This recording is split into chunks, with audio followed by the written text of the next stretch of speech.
नमस्कार। आज pin point में बात करेंगे जैन धर्म में दीक्षा परंपरा की।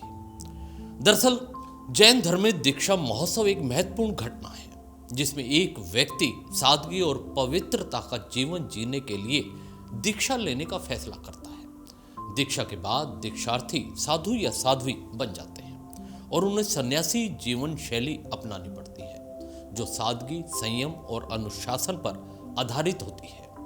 दीक्षा महोत्सव में धन और भौतिक वस्तुओं का दान करना भी शामिल है। धर्म के मार्ग पर चलना इतना सरल काम नहीं है। इसमें न सिर्फ त्याग और तपस्या, साथ ही मोह माया छोड़कर भरे पूरे परिवार को छोड़कर अध्यात्म के रास्ते पर निकलना होता है।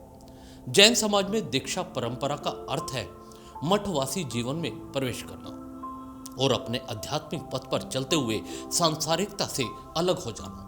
यह एक औपचारिक समारोह है जिसमें व्यक्ति 5 महाव्रतों की शपथ लेता है और सांसारिक जीवन से विरक्त हो जाता है। दीक्षा लेने के बाद व्यक्ति साधु या साध्वी के रूप में मठवासी जीवन में प्रवेश करता है। दीक्षा में व्यक्ति 5 महाव्रतों जिसमें अहिंसा, सत्य, अस्तेय, ब्रह्मचर्य और अपरिग्रह की शपथ लेता है और जैन धर्म के जो प्रमुख सिद्धांत हैं। दीक्षा लेने के बाद व्यक्ति अपने जीवन को पूरी तरह से धर्म और ध्यान के लिए समर्पित कर देता है।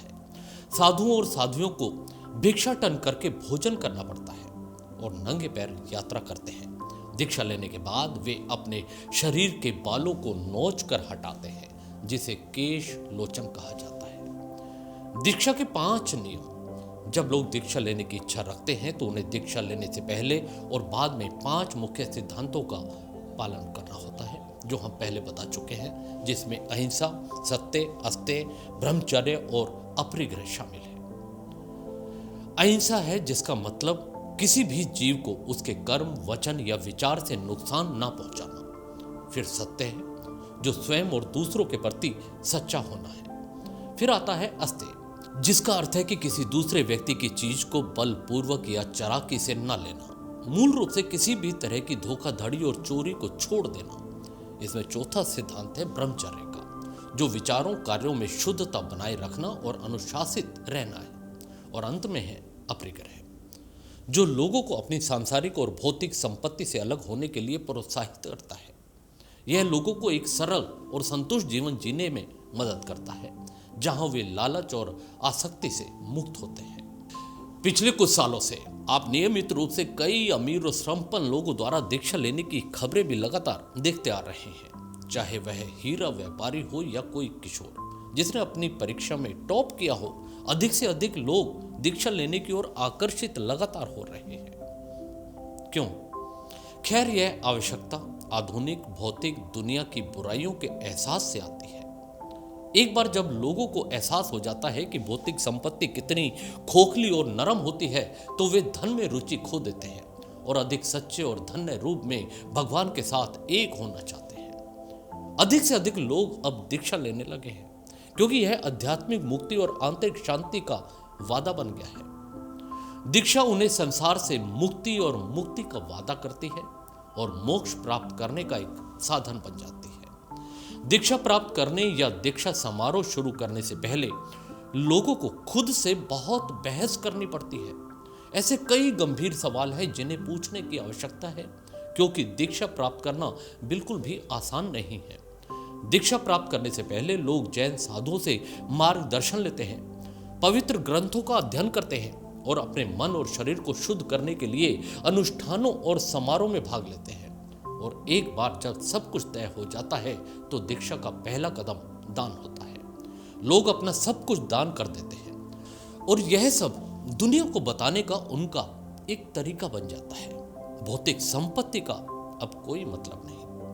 दीक्षा प्राप्त करने से पहले लोग 2 मुख्य काम करते हैं जिसमें दान पुण्य और फिर अपने बाल हटाने की प्रथा।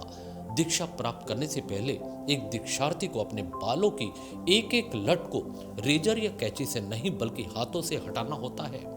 उन्हें अपने भौतिक शरीर से ऊपर उठने के प्रतीक के रूप में अपने बालों को हाथों से उखाड़ना होता है। इसमें शारीरिक दर्द, जरूरतें, रूप रंग और विशेषताएं और बाकी सब कुछ शामिल है। दीक्षा लेने के बाद दीक्षार्थी साधु और साध्वी बन जाते हैं। अपना सारा धन, वैभव और प्रसिद्धि छोड़कर उन्हें अब एक सन्यासी जीवन शैली अपनानी पड़ती है। सादगी, संयम और अनुशासन के साथ जीवन जीने के बाद उन्हें भोजन के लिए एक घर से दूसरे घर में भी भटकना पड़ता है। कहीं और से भोजन प्राप्त करने की प्रथा को गोचरा के नाम से जाना जाता है। चूंकि जैन साधुओं को आग जलाने या अपने लिए भोजन पकाने की अनुमति नहीं है, इसलिए उन्हें अलग अलग घरों से गोचरा प्राप्त करने पर निर्भर रहना पड़ता है और इस खोज में उन्हें विहार करना पड़ता है। विहार में हमेशा भटकने की प्रथा शामिल है।